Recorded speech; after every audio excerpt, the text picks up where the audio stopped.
Good evening, everyone. Foreign Minister, Geoffrey, it's wonderful to be with you. Wonderful to be back in Nigeria.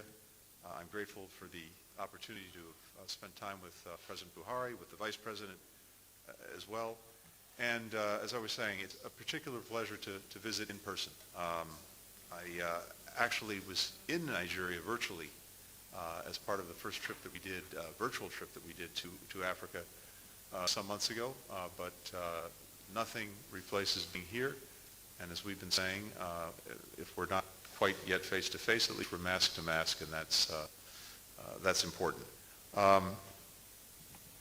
Nigeria touches us every day in America through the amazing power of its diaspora. Musicians, writers, artists, entrepreneurs, athletes enrich our lives, make them more interesting, more rewarding, and we're grateful for that as well.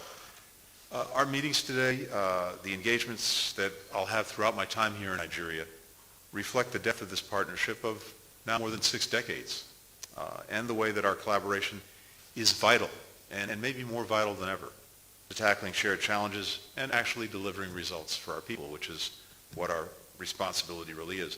Let me just touch on a few of the issues that we've been talking about today and where our cooperation is especially important. First, we're working together to beat back COVID-19 and to build back better as we address the devastating impact that it's had on all of us, on our communities, on our economies.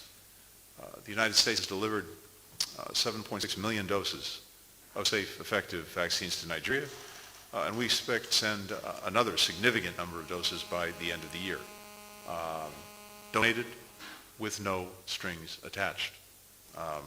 And we're providing significant aid to save lives right now, from the more than 150 testing labs that we've helped to set up nationwide, to helping tackle the food security crisis that was worsened by the pandemic. We have teamed up for a long time to confront epidemics and to improve public health. In that sense, this is not new. The United States and others worked with Nigeria toward eliminating wild polio virus, supporting vaccination campaigns, aiding surveillance to detect and isolate cases. That collaboration was key to the country being certified free of the virus in August of 2020. That's a huge achievement. American assistance is helping to bring treatment to more than 1.5 million people in Nigeria living with HIV/AIDS, and we're on track for epidemic control by 2023. Our support for primary health care helps provide vital services to more than 60 million Nigerians. These and other efforts have helped create a robust infrastructure for Nigeria's COVID-19 response, and broader efforts to strengthen public health security, which are essential to detect and prevent the next pandemic. Second, we're working with Nigeria to build back better from the pandemic by fostering inclusive, sustainable economic growth. That's the goal of the $2 billion development agreement that Geoffrey and I just signed, and which will make, I think, significant investments in improving access to quality education, public health, and other services and tools that Nigeria's rising generations are looking for and need to thrive here at home and in a global economy. And we're committed to working with the government as it pursues economic reforms. For example, to create a more stable regulatory environment to attract more foreign investment. Third, we're working together to address the global climate crisis. The Foreign Minister and I were both just at COP26, where President Buhari made significant new commitments to join the Global Methane Pledge and build on the progress that Nigeria has made in solar power. This is crucial as more and more Nigerians feel the impact of the crisis, something the President, I must say, talked about very eloquently when we were together a short while ago. And people displaced, people who have lost connections with their livelihoods as a result of climate change, among other disruptions. Our work together also demonstrates how tackling this crisis represents an opportunity, a once-in-a-generation's opportunity to create good-paying jobs and expand renewable energy. To that end, let me say that we welcome the conclusion of the investigation by the Independent of Inquiry established by the Lagos state government to look into the events that took place near Lekki toll gate in Lagos in October of 2020. This, of course, was amidst the NSAR's protests. including the killings and other alleged abuses by the security forces. We anticipate and look to the state and the federal government's response to the findings and expect those to include steps that ensure accountability and address the grievances of the victims and their families. We're also working closely with Nigeria to help the populations most affected by conflict and violence in the country, particularly in the Northeast, where the United States is providing vital humanitarian aid to approximately 2.2 million internally displaced Nigerians. The United States continues to build the capacity, together with Nigeria, of the military, including through the recent delivery of 12 A-29 Super Tucano aircraft. But capacity building goes much deeper than delivering military hardware, something that we talked about as well. We're also providing more human rights and rule of law training, because military and civilian security forces are more effective when they act in accordance with these values, and because it's crucial that Nigeria hold accountable members of the military who commit abuses. Journalists, human rights defenders, and others in Nigeria's very vibrant civil society are playing a vital role in shining a spotlight on these and other issues.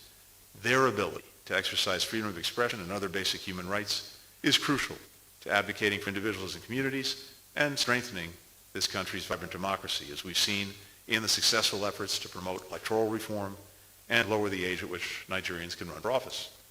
I look very much forward to meeting several of these leaders tomorrow, including faith leaders who are diffusing communal tensions and promoting peace.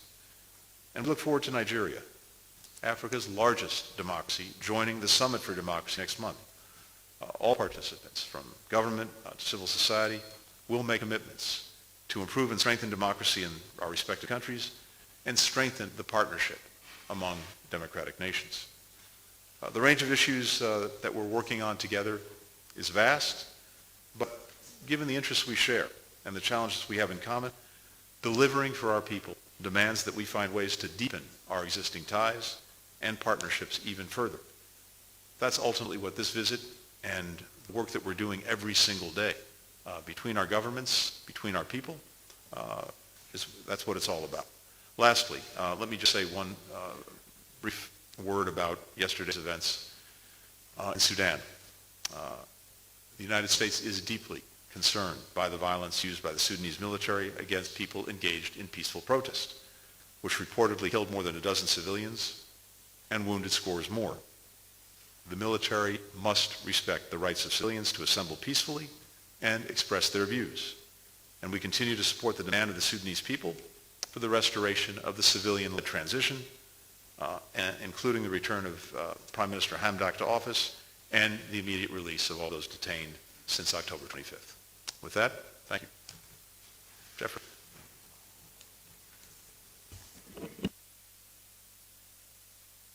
Secretary of State of the United States. Antony, a very warm welcome again to Nigeria. It's wonderful to have you back here with us. And this, I think, shows the importance you attach to the relations between our two countries. So, as was mentioned, the Secretary had excellent meetings with Mr. President and also with the Vice President, and we were able to sign, again, as he mentioned, an agreement that within the framework of the USAID will engage and provide assistance in very important critical areas for the country, and we thank you very much indeed for this technical assistance and support. There are various areas that we cooperate with the United States in. I think first off, as again the Secretary has mentioned, to thank the United States for the assistance that was provided, especially with vaccines in the health sector to fight the COVID-19 pandemic. We appreciate this enormously. Of course, the real challenge, we're a country of 200 million people, and we aspire to about 70% vaccination level for our people. That's a huge number, and what we really need to be looking at, of course, is manufacturing vaccines ourselves here.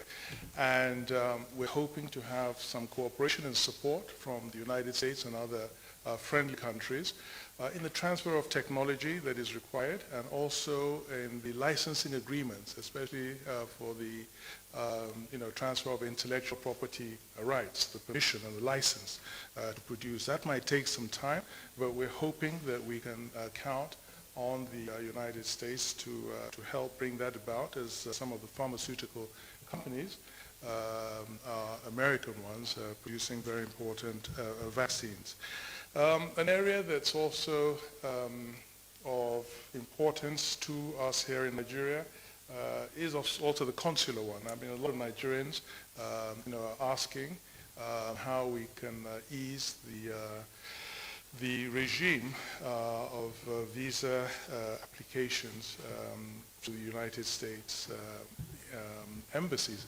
And so, of course, we had a mechanism, the Dropbox mechanism, and now a lot of us, and because of COVID has, of course, exacerbated everything, have very long waiting times to even secure interviews for their visa applications. And so this is an area that we hope that, we can really look at and try to find, some solution to.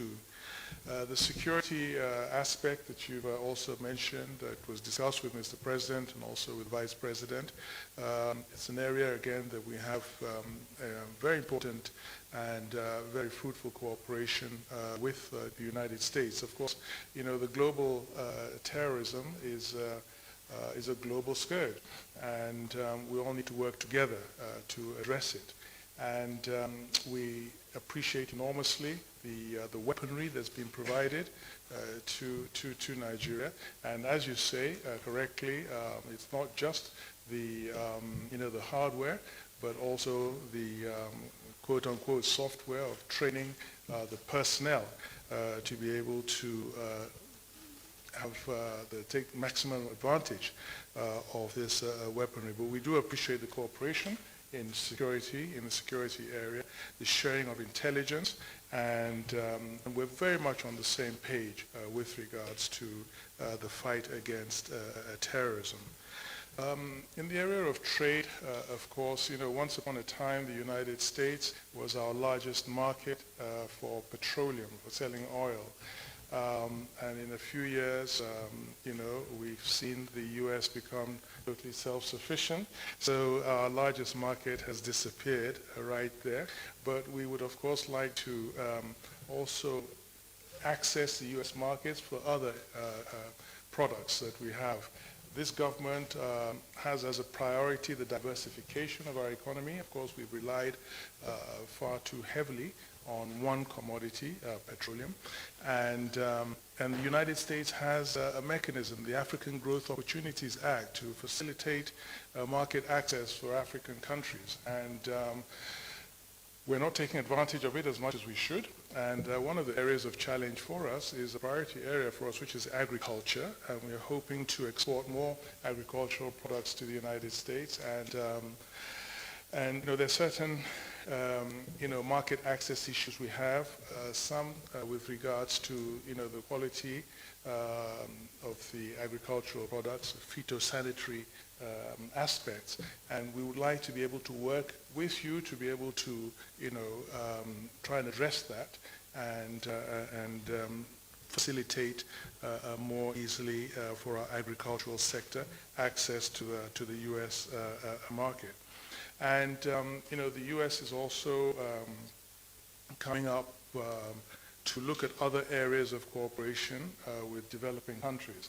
And our President Muhammadu Buhari, met, of course, in Glasgow during the COP26 with President Biden. And President Biden is one of the presidents or leaders behind an initiative to facilitate the support for developing countries in regards to infrastructure. And again, this is a key priority area for our government, the huge infrastructural deficit that we have and challenges that we face. And so we really look forward to working together in trying to help solve some of these infrastructural challenges that we and other developing countries face. And I'm really happy that it's now become a real policy objective of the United States to do this. And we look forward to working with you very much in this area. And of course, in the humanitarian field, we're extremely grateful to the support that has been provided by the United States, in the humanitarian area. The large number of internally displaced persons that we have in the north, and the work that some of your agencies are doing in this area is something that we welcome enormously. And of course, you discussed with the Vice President on the issue in the area of climate change. And so here, after the Paris Agreement, the developing countries, the United States and others, big emitters, I might say, made a commitment to provide $100 billion a year to developing countries to help with adaptation and mitigation. And,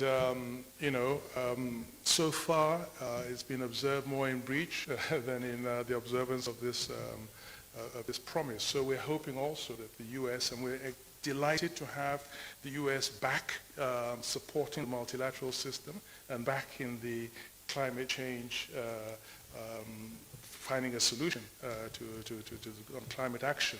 And so we're also hoping that the U.S. will push the other industrialized countries to make good on this promise, because we certainly need this kind of financial support to be able to put in place all the actions that we need for mitigation and for adaptation. And of course, in this context, as Vice President mentioned, is a very important issue for us as a gas-producing country. In fact, Nigeria is seen we are actually more of a gas-producing country than actually an oil-producing country. And we're looking to gas to help to address our energy needs. And we noticed that a number of the big industrialized countries and financial institutions are now defunding projects and gas projects. And of course, this would really be a huge blow for countries such as ours that really want to see gas as a transition fuel, and to have time in which to work towards a net zero 2050, 2016 net zero emission, but in the meantime to be able to also continue to use gas and exploit the gas that we have at our disposal. So we hope that the U.S. will understand and support us in getting financial institutions such as the World Bank and others to go easy, as it were, on some of these countries that need this transition period to use these fuels. And you talked about the NSARS.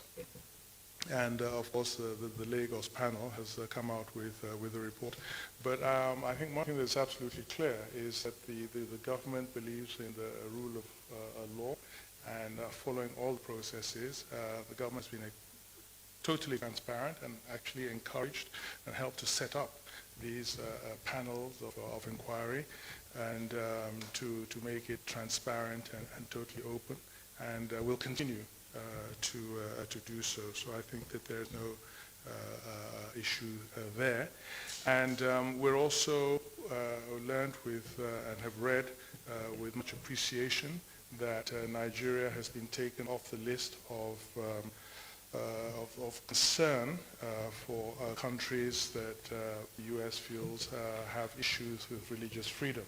So we appreciate that you have recognized that Nigeria need not be a country of concern as far as religious freedom is concerned. So we welcome that decision by your government. And so once again, thank you very much indeed for coming to see us.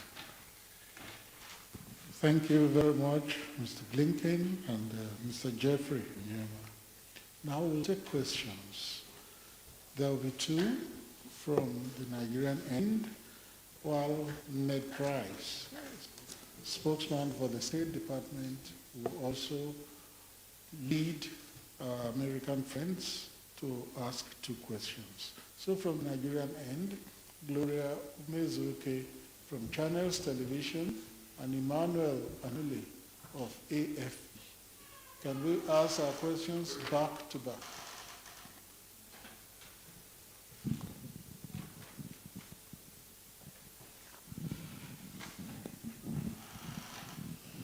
Good evening, Mr. Blinken. My name is Gloria Umezuke from Channels Television. Recently, the U.S. made a not-too-tardy exit from Afghanistan, and we saw a huge number of weaponry left behind to the Taliban. Have you had any worries that this act alone can implicitly empower, terrorist groups in other African countries like Nigeria and its sister countries? Thank you. Thanks. Yes, Mr. Secretary, my name is Dr. Anule Emmanuel. I write for AFP News Agency. Mr. Secretary, what can the United States specifically do? I heard you mention issues about human rights. What specifically can the U.S. do to support the achievements of human rights in Nigeria? And quickly, are you looking forward to providing more hardware, particularly fighter planes for Nigeria, considering the level of insecurity in the country? Thank you. Thank you very much. With regard to the first question, I've seen... Looked like it was on. Okay, there we go.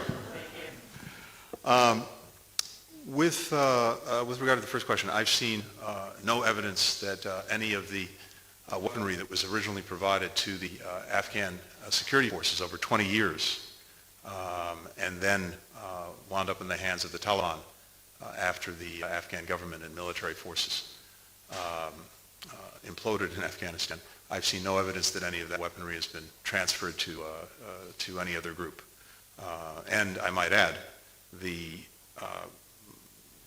most significant terrorist group that is present and active in Afghanistan, ISIS-K, is for the Taliban a mortal enemy. And indeed, ISIS-K has been engaged in attacks against the Taliban, against Christians in Afghanistan, against other groups. And so, again, I've seen no evidence of that. Second, with regard to human rights, let me say a few things. First, as the Foreign Minister was saying, and as I just noted,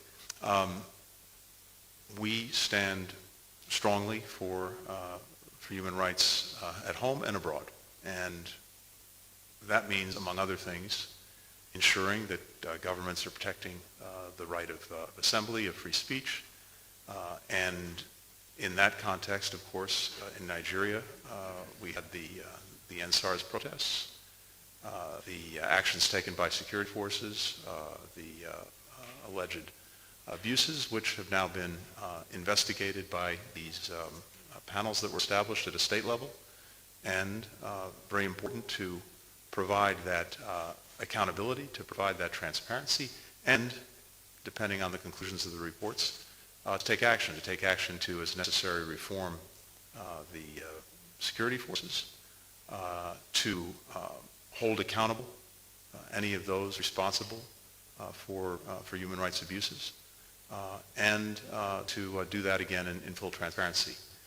And so we look to the states here, as well as to the national government, to do that when the reports are published.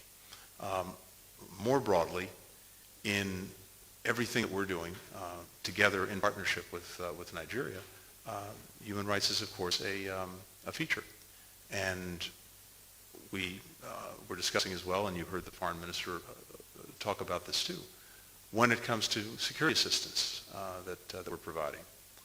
We want to make sure, together with Nigeria, that the assistance we provide is used in a way that fully respects the human rights of every Nigerian.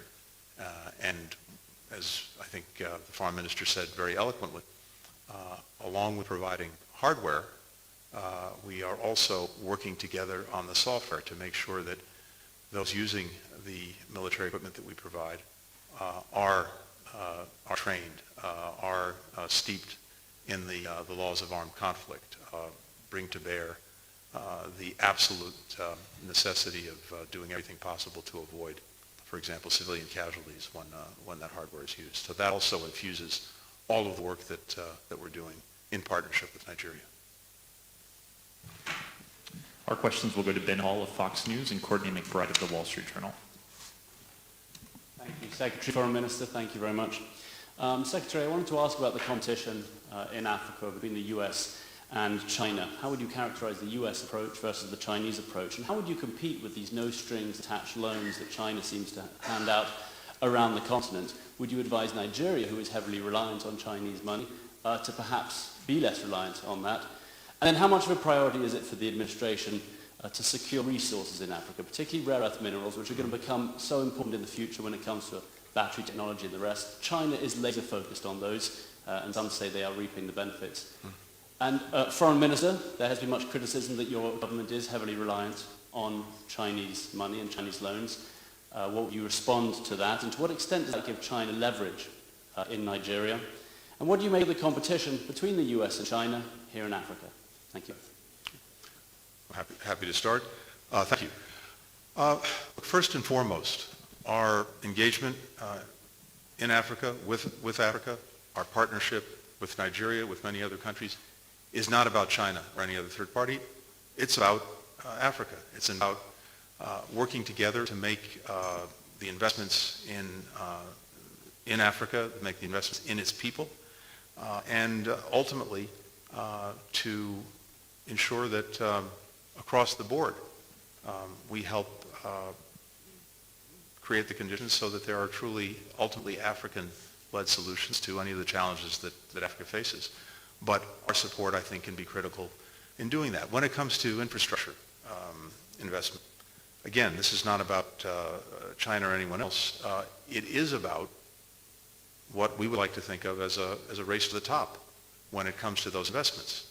So it's not simply the resources themselves. It's how they're used and according to what principles. In our case, and Foreign Minister referred to this, we have coming out of the G7 the Build Back Better World program, and what's the feature of that program is that there are certain principles by which all of the countries involved will make infrastructure investments, including here in Africa. And so, for example, we want to make sure that as investments are made, countries are not labored with tremendous debt that they can't repay. That's something we won't do. We want to make sure that the rights of workers are foremost in our minds, that the environment is protected, that there's no corruption that comes along with these investments, that we build together to the highest possible standards, and that we invest in areas and sectors that really will be the future for Africa as well as for the rest of the world, to include in green technology and green infrastructure, to include in healthcare systems, to include in information technology. So this is, for us, an affirmative vision of what investment can and should be. And again, it starts with the people of Africa. That's the focus that we're bringing to it. And look, on one level, if there's investment or trade coming into Africa or with Africa from anywhere else, including China, in principle, that's a great thing. And investment in infrastructure is a good thing and a necessary thing. But I think it's important, as countries are considering that, again, they focus on not just the resources made available, but how those resources are actually used. And that, at least in my mind, is where our focus is, and where I think, certainly in conversations that I've had just in the last couple of days, as well as before that, where increasingly the minds of our partners in Africa are. Thank you very much. Well, regarding the debt of the country, we try to be extremely prudent in this. We don't just, borrow willy-nilly. And in fact, in reality, our debt to GDP ratio is still actually very good. So it's sustainable debt, and that we focus on, and we keep our eyes very much on that. But the reality also, is that the government realized, Mr. President realized that to industrialize, we just have to get the infrastructure in place. And there was just a huge infrastructure deficit that we're facing in this country. And and we saw a great opportunity with the Chinese. They're used to a lot of these huge capital projects and infrastructure projects. We would have gone with anybody else that was providing something at a competitive rate for us. But in many areas, they were. But there are others, like the Germans, Siemens and others that are also coming in and that we're working with, and have also given us, a good facility. So it's not a question of one country or the other per se. It's really a question of, the best deal that we can strike. And, and we're paying for those. So the issue of Chinese influence, really doesn't come in, because these are not grants, these are not gifts. We're paying for these things, but making sure that we're incurring those debts sustainably. And, regarding U.S.-Chinese competition in Africa, I don't want to sound almost cynical almost about it, but sometimes it's a good thing for you if if you're the attractive bride, and everybody is, is offering you wonderful things. So you take what you can from each of them. So, that could be the situation there. But, we have wonderful relations with the U.S. and we have wonderful relations with China, economic relations, and it will just it'll be on an ad hoc basis and based on the interests of Nigeria, not on the interests of China or the interests of the U.S.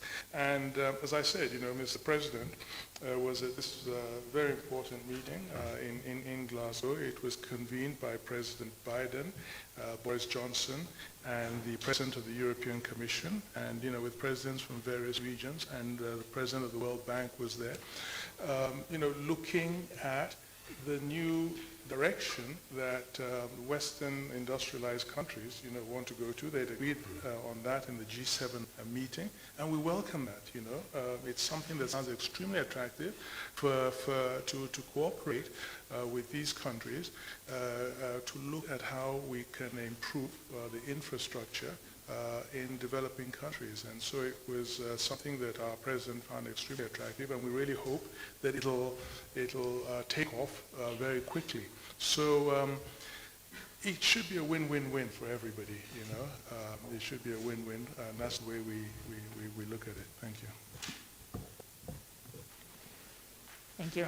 Mr. Foreign Minister, do you view the U.S. as recognizing, acknowledging the size, the economic power, and the influence of Nigeria on the continent as part of this visit? And what role do you believe that Nigeria can play in helping to resolve several regional crises? Obviously, we're watching Ethiopia, Sudan, Somalia.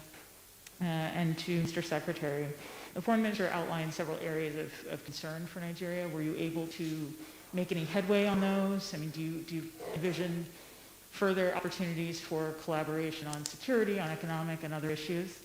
And just on the news of the day, you joined your counterparts in the G7 in condemning Belarus's fomenting of irregular migration. I'm just wondering if you have a clearing of the encampment.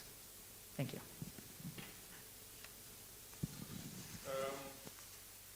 Yes, I mean, the cooperation between the U.S. and Nigeria, I think, is also based on a number of shared values.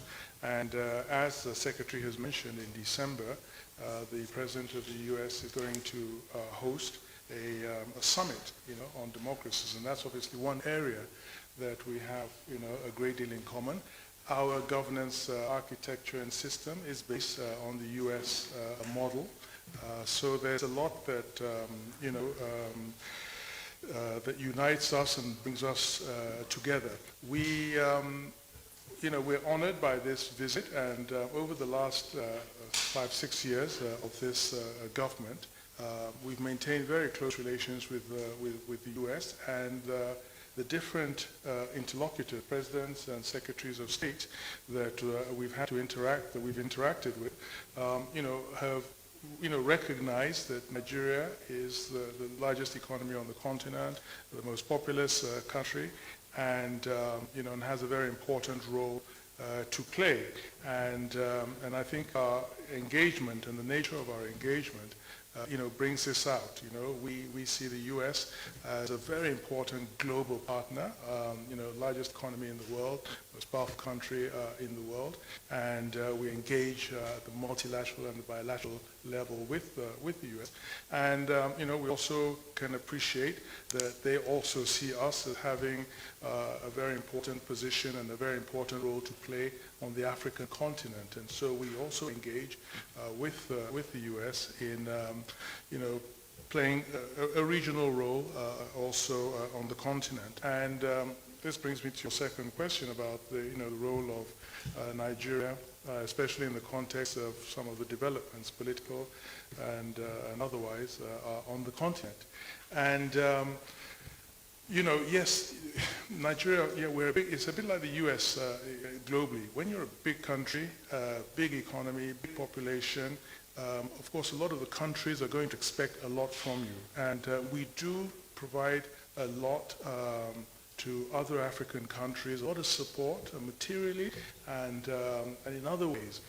But at the same time, you have to always be careful not to become too overbearing. So we believe in the regional integration mechanisms that are in place. So in West Africa, we have ECOWAS, the Economic Community of West African States. Continentally, we have the African Union. And so we try to build consensus, within those entities rather than going it alone. So you'll recall, for instance, in the Gambia some years ago, when we wanted to restore constitutional order. And we did this, within the framework of ECOWAS. So yes, we play a role. Much is expected of us. We support, elections in a lot of countries. There are some West African countries that we intervene with peacekeeping forces in a number of countries, and in helping to restore constitutional democratic order in others. We've had that history, in Sierra Leone, in Liberia, you'll recall, and we have peacekeepers today in Somalia, and we are expected to play this role, and we take on that role. We appreciate that that's something that we have to do, and we believe, for instance, in African solidarity and peace and security on the continent. But at the same time, we want to believe in empowering these regional mechanisms like the African Union, and prefer to work within the consensus. So like some of the crises that you've talked about in Ethiopia and Mali, Guinea, and so forth, we prefer to try and work through these continental and sub-regional bodies. Thank you. And let me just for a second pick up where the Foreign Minister left off, because we strongly support Nigeria's engagement, leadership, and strong voice in both regional and, for that matter, leading international organizations. And if you look at the role that Nigeria is playing in ECOWAS, the African Union, the UN, this is something that to us is very welcome and also very important. It's also striking if you look at the senior leadership positions in many of the leading international institutions in the UN system and beyond, you will often find a very highly respected and experienced Nigerian leader, maybe a former president, a former vice president. And indeed, when it comes to the situation in Ethiopia, the former president, Osinbajo, is the envoy leading the efforts on behalf of the international community, mandated by the African Union to resolve the crisis there. So I just wanted to say this is something that to us is a very, very welcome development. And it makes sense. It befits the fact that this is an extraordinary country with not only by the size of its population and the expense of its landmass, but its human resources, which are extraordinary. And we really welcome seeing them used to the greatest extent possible in dealing with these common challenges that we face. In terms of some of the issues that the foreign minister brought up, yes, we're working on all of them. In fact, these meetings of one day are usually followed by work going on every single day afterwards. To take one example, on visas, yes, we've had not just here, but around the world, we've obviously had a serious challenge brought on by COVID and the great difficulty and, in fact, almost impossibility at various points of processing visas. We've done a tremendous amount of work to build back our capacity to do that. We have backlogs of people who are looking for visas. We have new applicants coming forward. And here, as in other countries around the world, the State Department has put tremendous resources into being able to get back not only to where we were, but hopefully, even in this case, to build back better as well. So we're working on that, and we'll be talking about with our teams other questions or concerns that our partners have brought up. And I apologize because I didn't actually hear your question. I heard it was Belarus, but I didn't hear the end of the question. Well, look, let me say this. It is profoundly unconscionable that Lukashenko and Belarus have sought to weaponize migration. And